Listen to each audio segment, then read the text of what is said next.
Hey guys, how's it going? In today's video, I want to give you an update on this terrarium that I planted about 11 months ago using hydrostones, which was brand new to me. I'd never tried planting anything using those. And then just give you kind of a rundown of what kind of care I've been giving it. And then I want to show you how I water something like this. So first off, let's take the top off so you guys can see what the plants look like. I used 3 different types of plants in here and they've all done really well. So there's a Crassula princess pine, there's a Haworthia, and an Astrophytum, which I didn't know how they would all kind of behave together.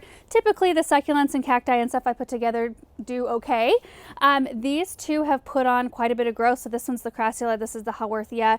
Astrophytum looks just about the same, but that's kind of perfect in a situation like this. In fact, this Crassula has grown, like you can see the new growth here. What is that, like 1.5 inches or so, and it's starting to touch the top of the dome, so I do need to probably think about trimming it or transplanting it. When I planted them, this one did have roots. I removed most of them to where I had maybe like 1 inch of soil and roots left. The Haworthia was just a cutting, there were no roots on that, and the Astrophytum just had a couple of roots too, which it's really a good idea to use cuttings or very shallow rooted, like remove as much as you can in a situation like this, because this reservoir is not very big. It actually buys you a little bit of time too, because if you're using cuttings, those plants spend a few months trying to just form new roots and, you know, start to root into the soil. They're not going to be putting on any extra growth, so you just gain that much more time of having your plants look really good in a small space. So let me explain how I planted this terrarium. I started with a layer of hydrostones first, which, like I said, that was a brand new thing to me. They're actually made of recycled glass. They feel kind of like pumice. And what they're supposed to do is soak in oxygen and then release it as your plants need it.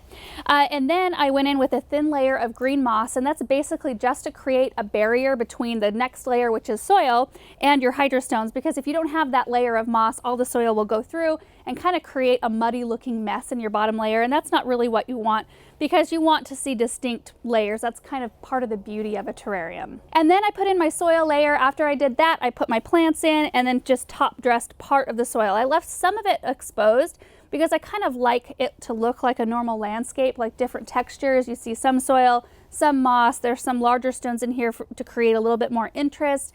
And then I had a couple of fairy garden mushrooms that I thought would bring a little bit of pop and color. So that pretty much summed up the whole planting process. After I did that, I watered it, and you guys, this is what I use. I just use a large syringe. You can find these on Amazon, or if your garden center has a hydroponic section, sometimes you can find these large syringes in that section. And I just put in enough water to moisten the root balls, not enough to like pool in the bottom. That's super important. So let me just show you. Let me go in there. I kind of just direct it by the side of the plant. I don't get the foliage wet, and that's it. Just a tiny little bit. So I watered it in that day, and then it was probably another month before I watered it again. And then it probably got, I didn't like write it on a calendar, but I want to say it got water every maybe 6 weeks or so on average. You guys know that we had a baby this year, so I was really focused on that, and some of my indoor plants got a little bit neglected, but I think it did some of them good. So this one did really well with the type of care it was given. It was put in a really bright window all year. I didn't even move it from the location I put it in. I'm going to say it was in a southern exposure window, which is usually a lot of sun, especially if you've got a glass cover. You want to kind of protect your plants from that, because this kind of like intensifies the sun and can burn your plants. But there was a great big tree kind of in front of that window that allowed a lot of filtered light in, but these succulents didn't stretch or get sick looking at all. And while I'm kind of on the subject of the glass toppers, you kind of want to make sure, like you can tell this one was definitely made for plants because it has 2 air holes on the top. And that's really important so that oxygen can get in and out, and so that your dome doesn't create a lot of condensation. A lot of times if you have a completely enclosed container, it creates an intense amount of humidity and moisture inside, which if you're planting things like ferns, that's great. They really like that type of environment, but you know, cactus and succulents like it to be on the, you know, way dry side. So I haven't had a bit of problem with this container because this one has holes for oxygen. So all in all, I'm super happy with this terrarium, how the plants have done, how it's looked this whole time. In fact, like I don't think I'm gonna I'll do a little bit of pruning. Like this one right here was starting to touch the side. So, you know, you can just pop those kinds of things off. With the little tendrils that are a little bit too tall, I'll just cut those down. So I'll just finish that here when I'm ready to put it back inside. But I did want to talk a little bit about kind of the layers in a terrarium, because I was so nervous about using hydrostones because I usually skip the gravel layer completely in containers that don't drain. And the reason I do that is because your soil in a container acts as a sponge. So if you've got an enclosed container, like let's say it's this deep right here, and you've got soil all the way to the bottom, the water will run down the soil and then it'll just, sit at the bottom, and that's the saturated zone of your soil.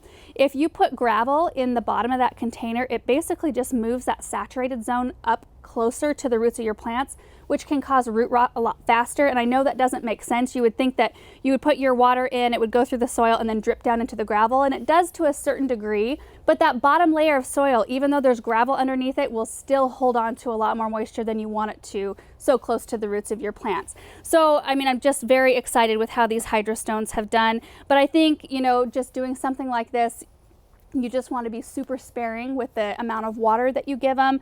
I think a lot of people tend to kill plants with kindness. Like you see a plant that looks kind of wilty and you think, well, it needs more water. Oftentimes it's the opposite problem and you need to back off a little bit on water. And it's something that it took me quite a while to learn. There's quite a learning curve to read your plants, to kind of look at the container and know how much water to put in. But it's, it's all stuff that you can learn throughout the years of taking care of plants. Don't shy away from it. If you're a beginner, definitely use a container with drainage just to get your feet underneath you, to get familiar with plants. And then as you gain knowledge and maybe a little bit more confidence, you can bump up to containers like this and have a lot more success. So moral of this story is hydrostones work. This container is doing great, and I just wanted to let you guys all know what it looks like. Hope you enjoyed this video, and we will see you in the next one. Bye.